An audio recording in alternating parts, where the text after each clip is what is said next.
Hello everyone! So it's time to continue to work on my airplane. In this video I plan to work more towards my avionics installation. Likely I will add the yaw damper and I will work on some other, well, I don't know what exactly, but some other parts which I need to do. It's hard to recall everything at the moment. Well, as you can see, I am doing the active testing of my panel right now. Well, it's basically bug hunting, that's what I do in my code, and do some adjustments for my hardware, ordering some parts, but because electronic components are now, well, it's an issue, it's a big issue to order, not to order but to get it on time, so well, I have to make some workarounds with whatever components I have in my stock. But so far so good, it looks not so bad. I have all three FSs installed, so I'm gonna have primary FS for pilot, primary FS for co-pilot, and the multifunctional FS display. They are kind of synchronized already, so there is some synchronization between them. I have added support for Avionics Echo ADS-B in and out unit to control it, to send data in and out. I've added support for the transponder altitude encoder, so I basically can encode altitude for transponder using the proper source for that, pressure altitude. Avionics Echo unit, I'm now able to get ADS-B in data over wires or RS-232 port or over wireless. Like units have wireless built in as well. Units can be connected to Stratux, the unit which has ability to provide ADS-B in and out over wireless. Well, anyway, it's not the lection about my avionics, but more of what I'm doing right now. And let's not lose time and let's start working.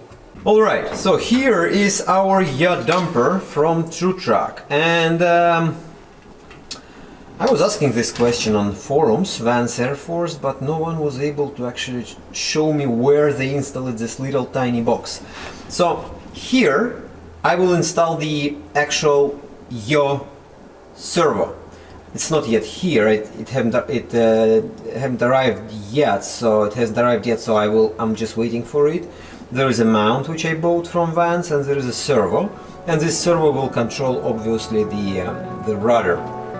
But yaw damper module, which has gyroscope inside, it's located here. I installed it here using the thick aluminum plate, and it's very important for this box to ensure that it's in ideal parallel with the path of the flight path, and it's perpendicular to flight path here. So that's very important. So basically the one would install it on the bulkhead, like in parallel with the bulkhead, but I assume that this is parallel with the bulkhead. I just found the little bit different place.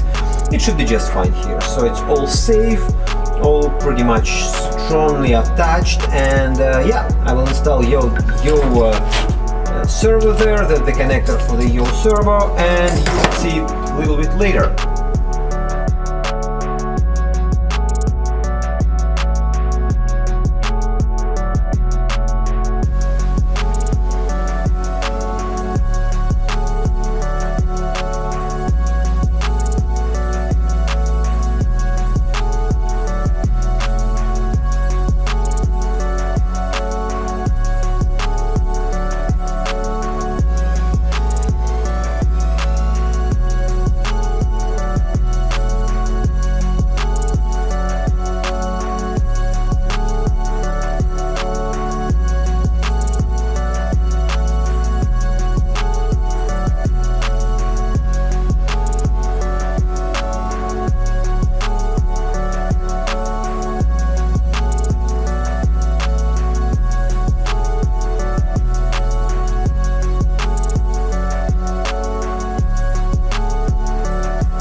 Alright, so I have a little bit of a progress here. So, well, nothing much changed here. I mean, all the same, except I changed some toggle switch here, made it a little bit different way of how it works. But what I really made is, well, I put a plastic wraps around the grips.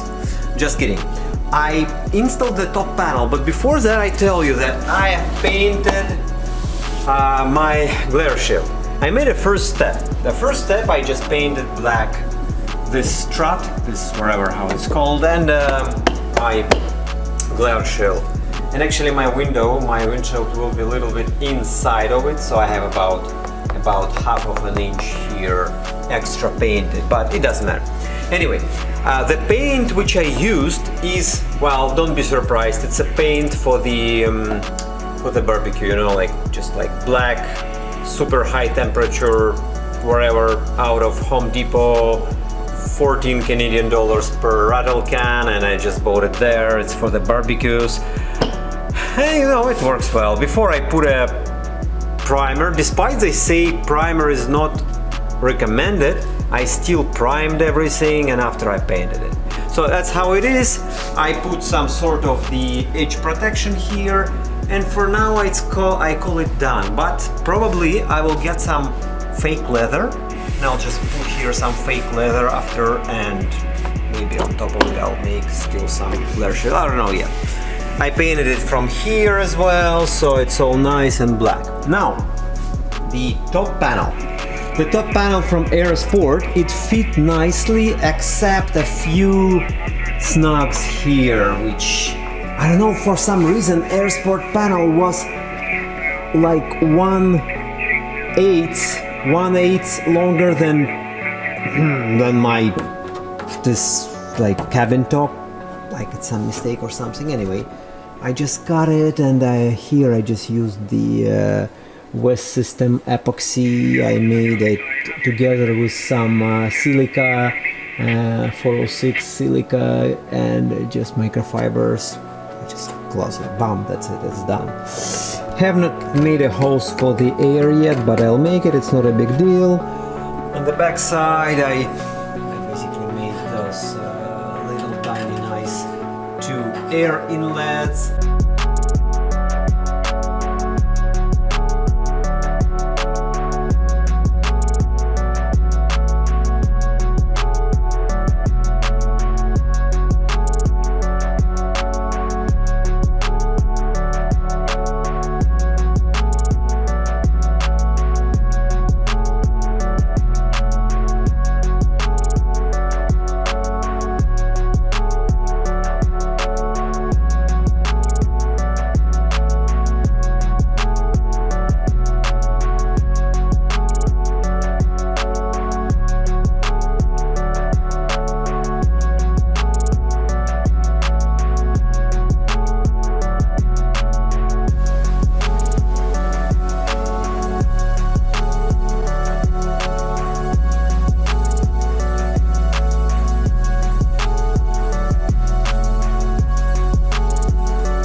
Alright ladies, how do you feel? Ladies, and tell me, what are you doing? Okay, can we follow a checklist, Maria? Can we shut down everything? Yeah. And just go with the checklist, right? Yeah. So first, after we check our belts and everything, so okay, doors, belts, we check. Okay, what we go with battery first, right? Yeah. We wait for this light to blink. Okay, red. that's all red. Okay, wait, don't rush. Listen, the first rule in airplane: never rush at things that can lead to disaster. Listen to me. No fuel yet. Red means no oil pressure. So now you ready? No, sorry, no oil pressure. Now you are ready to start engine. You selected the left or right fuel tank. You set wherever here is needed. Now, yeah, okay, Elizabeth. Can I show them how? Alright, so what we do now, after you did your master here, you have a red light, means there is no oil pressure. So now you're ready to start engine. So you basically, yeah, that's our token ID. So basically that's our RFID. You put it here. Put it like is it this? I mean, does it matter which way? You can put it anyway. And then push button. Press. No, you see? Okay, so then it has to be, yeah, okay. Relay is blinking means, okay, engine is started. After engine is started, this light, which means oil pressure, should go off. So it should be no light here. That means we have at least minimum enough pressure for engine to run. Okay, Elizabeth, now we're ready to start our engine. So I mean, we just started our engine, so engine is running. Now we need to turn on all avionics. So that's the switch you need to toggle on. It will say, okay, now we have to wait. It will say Avionics Master. No, yeah, it's Avionics Master. Now let's wait until Avionics started. Heard that? VIX system ready. Yeah, it always says that. That's the ignition which we have to turn on, but not now. Okay, we wait for Avionics to start. Avionics started. Now you have to see here your RPMs, your pressure, blah blah blah, all the information. Flaps. Okay, flaps. Assume from the last flight you forgot to retract your flaps, so you will see them. No, hold on. You will see that they're in 10 degrees position. So what you do, you just basically put flaps up because you want, like we follow a checklist. Everything starts with a checklist. Okay, now after that, you basically have to decide where you want to fly. Is there an autopilot? Yeah, there is an autopilot in this airplane. I'm gonna go out there because I want to check what's happening there. Okay, you can go. I want to eat some food also. I want to eat some food. You want to eat some food? Okay, let's go. I'll give you the lunch. I have your lunch here. Let's go for lunch. Lunch?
Alright, so what we have now is a little bit of progress.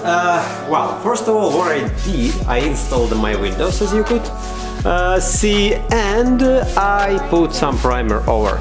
And yeah, by the way, the primer I put over is a self-etching primer, and probably to your, it was actually to my surprise, self-etching primer is as good on aluminum or metal as good on the fiberglass. I didn't know about that until I read. And I'm talking about specifically this type of primer, which is SEM, self-etching primer, for the aluminum, which I'm using. Maybe other SEM primers are also as good, or other self-etching primers are also as good, but anyway. So, what I did is I installed my transparency. How I did that? First of all, I used the Sikaflex. Yeah, that was my choice. I mean, I know that there are different choices for that. So I used Sikaflex. I put all my windows on Sikaflex. I pushed it down and I glassed it. Obviously glassed it here, and I glassed it also all way here, all way around all windows. That the recommendation. And also there was a gap obviously between the glass, the windshield and the frame cabin top, so I filled that gap with the epoxy, with the flux, with the 406 West system. I'll show you exactly what I was using. So this is the guy I was using. Colloidal silica 406. By the way, it's the best out of what I was using. It's a very strong but still good to sand. I was using West system and 206 slow hardener. After I put all my layers, I start to sand it. I did lots of work, but it's not done yet. If you look, you still can find lots of imperfections, like lots of imperfections, especially if you look at this angle, you can see there is some play here. So it's not the end of the day, but because I do not yet have my finish kit, I do not have yet my doors, there is no point of making it perfect now, because looks like all this shape may change dramatically. I may need to build it up or sand it down, depends on the doors, right? So there is no point of doing it right now, but at least it is at the point where I put my primer on. I see some imperfections. I can now use more Bondo, not Bondo, but the silica and the West system epoxy and make it nice. But most important is that my window is now installed. Same about the rear window. Same story here. I put in the gap between the window and the cabin top, I put the 406 with the 105 West system epoxy. After that, I put 2 layers. Here, I put 2 layers of the 2 layers of the fiberglass material, and here I put also 2 layers after I sanded it to match with the cabin top. Here I have electrical tape, which is still there, but as soon as I remove it, it's gonna be nice frame here, nice frame there, but no point of removing it. Important that now I have that part done, and I call it a day because it's done for now until I get my finish kit. So now I can return back and work on my closed doors. Internal parts, my avionics, and again my beautiful 2 beta testers. Hey, beta testers, say hi. Right. Girls, say hi. Hi. Today we're gonna fly to Victoria. Yeah, they are flying to Victoria. Good. Yeah, so my 2 beautiful beta testers now can sit and actually test my avionics, test my stuff, and try to break it. I hope they won't break it, but if they break it, well, at least I will know that something can be broken. But I see they already know what to do. Anyway, so that's how it is now, and it looks like it's time to finish this video, and new chapter, new video will be about what I'm doing next with my avionics. That looks like.